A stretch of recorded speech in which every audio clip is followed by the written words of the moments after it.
Hello and welcome back to Block Analyst Network podcast. I'm your host, Shamsia Husseinpour. In today's episode, we will be highlighting Drew Schumann's article that was published on December 13th, 2020. The article explains why Afghanistan's form of government needs to change.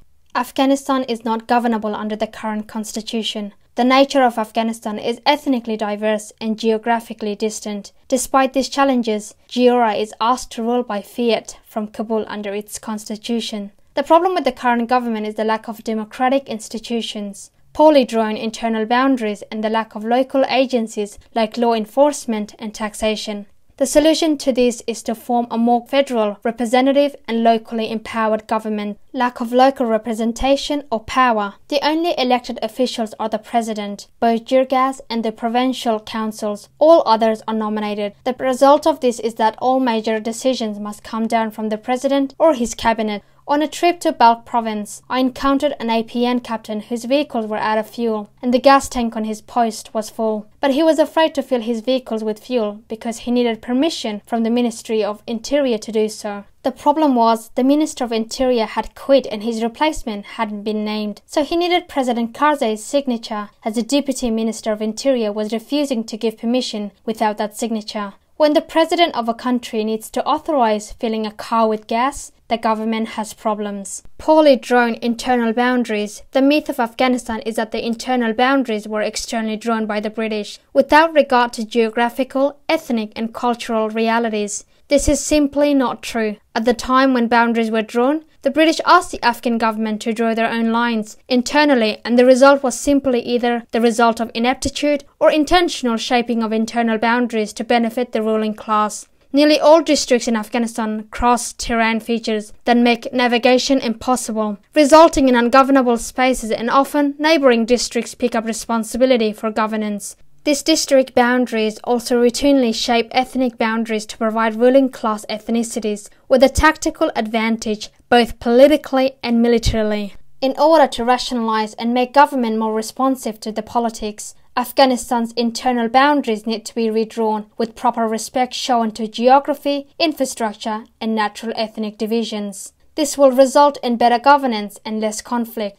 The Afghan government's main source of funding is foreign donations, followed by import taxes, with business and personal taxes only being collected nationally and unreliably. This arrangement is unsustainable as foreign donations dry up and national taxes are apt to be lost through corruption or given out to lower governments as a form of reward rather than national self-interest. A better and more sustainable funding source would be to continue the national customs collections, but remand business and personal taxes to the most local level possible. Then, localities would become responsible for infrastructure, education and social welfare funding, which would prevent national kleptocracy and distribution of funds as a form of favoritism. The Afghan police force is national, which reduces accountability for police misbehavior or lack of performance. There is no record of central police force in a successful representative government that functions well. Well-functioning governments like Germany, France and Switzerland have local forces, which are controlled by local politicians who are elected by and responsive to the people who are served by the local police. The closest thing to a functioning national police force is Italy's Carabinieri, and their history is rather stained.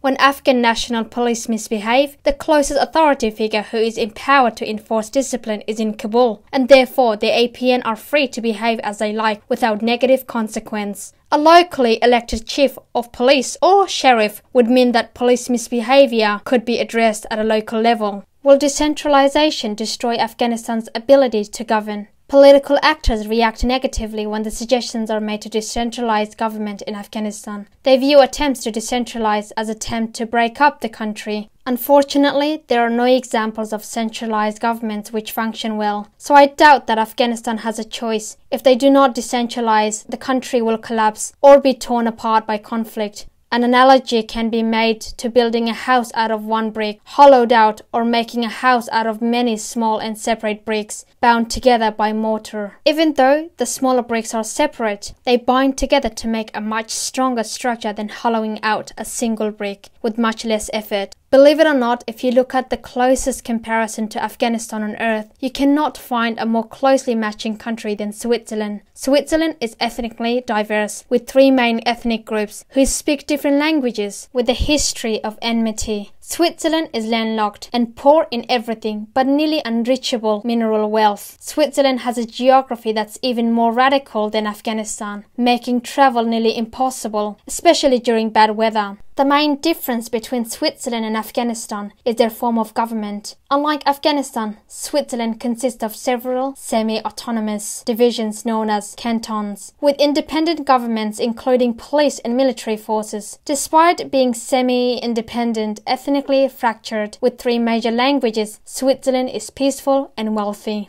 Will decentralization lead to ethnic cleansing, genocide and civil war? My theory is that most of Afghanistan's conflict in the past is the result of inappropriate governance, which includes minority ethnic ruling classes, centralized governance, and poorly drawn boundaries which put ethnic groups into a natural state of conflict. Redrawing the internal borders with respect to geography, ethnicity and cultural divisions, as well as empowering these new internal divisions, will not only strengthen the country at the local level, it will reduce most of the built-in conflicts and allow the local areas to develop a peaceful coexistence that was not possible before. Then, and only then, can Afghanistan start building a sustainable infrastructure, economy, and a form of government that will assure lasting peace and prosperity. Thank you for listening to this week's episode of Balak Podcast. We really enjoyed highlighting Schumann's article about the issues of Afghanistan's government structure. We especially liked when Schumann compared Afghanistan to one of the most touristy countries in the world, Switzerland, indicating that Afghanistan can be peaceful and well structured if only the government would fix itself. For more information about the article, visit our website at www.balak.org. I'm your host, Shamsiya Husseinpour, and I will see you on our next episode of Balak Podcast.